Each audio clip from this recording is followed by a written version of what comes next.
एक वक्त की बात है। शहर से दूर एक छोटी सी बस्ती थी जो पहाड़ों के बीचों बीच आबाद थी। वहां यूसुफ नाम का एक 23 साला नौजवान रहता था।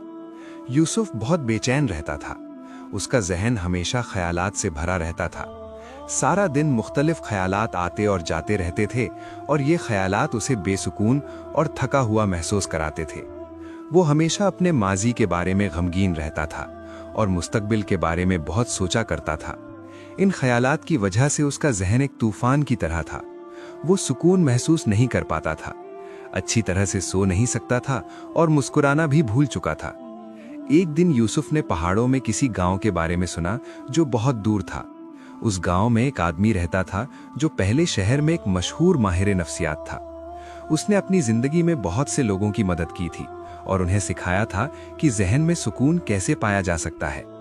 अब वो बूढ़ा हो चुका था और शहर की मसरूफ जिंदगी छोड़कर कुदरत के करीब एक खामोश गांव में रहने लगा था।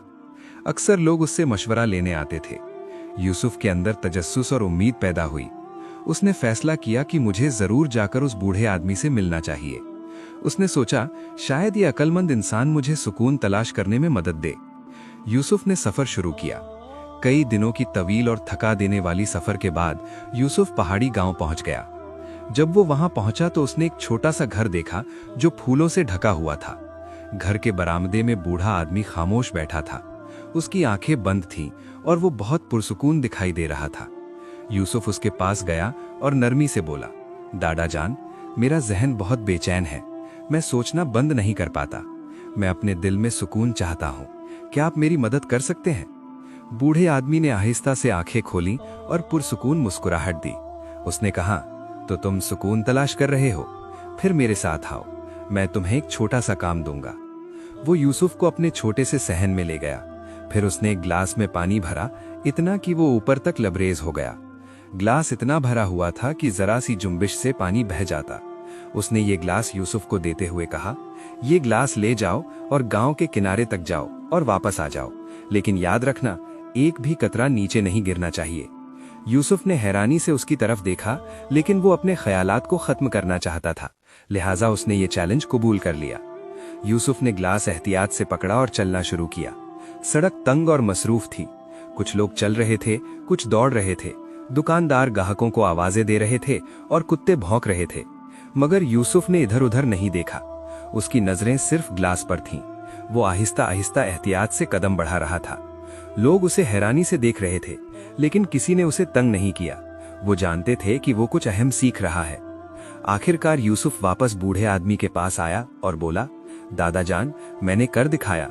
मैंने एक कतरा भी नहीं गिरने दिया। बूढ़े आदमी ने सर हिलाया और मुस्कुराया। फिर पूछा, वो तो ठीक है, लेकिन ये बताओ, क्या तुमने रास्ते में बच्चों को खेलते हुए देखा? क्या तुमने कुत्तों का भौंकना सुना? यूसुफ हैरानी से बोला, नहीं, मैंने कुछ नहीं देखा या सुना। मैं तो सिर्फ ग्लास पर ही तवज्जो दे रहा था। बूढ़ा आदमी दोबारा मुस्कुराया और आहिस्ता से बोला, यही राज है जो हमेशा तुम्हारे अंदर था, लेकिन तुम्हें मालूम नहीं था। जब तुम्हारा जहन सिर्फ मौजूदा लम्हे में होता है तो वहां ना खौफ होता है, ना उलझन, ना फजूल ख्यालात। तुम सिर्फ ग्लास के पानी के बारे में सोच रहे थे। उस वक्त तुम्हारा जहन मुकम्मल तौर पर खामोश हो गया था। न तुम माजी के गम में थे, न मुस्तकबिल के खौफ में। आहिस्ता आहिस्ता यूसुफ समझने लगा, यही वो सुकून था जिसे वो तलाश कर रहा था। सुकून बाहर से नहीं मिलता, सुकून तो पहले से हमारे अंदर होता है। यूसुफ ने सर झुकाया और धीरे से कहा, दादा जान, अब मैं समझ गया। अगर मैं अपने जहन को पुरसुकून करना चाहता हूं तो मुझे अपना ध्यान बस इसी लम्हे में रखना होगा, तभी असली सुकून मिलता है। बूढ़ा आदमी मुस्कुराया। सूरज गुरूब हो रहा था और आखिरी रोशनी जमीन को छू रही थी। परिंदे अपने घोंसलों को वापस जा रहे थे। यूसुफ वहां से घर की तरफ चल पड़ा, मगर अब वो वही बेचैन नौजवान नहीं था। वो बदल चुका था। वो अंदर से पुरसुकून हो चुका था, क्योंकि अब उसे मालूम था कि जहन को कैसे खामोश रखना है।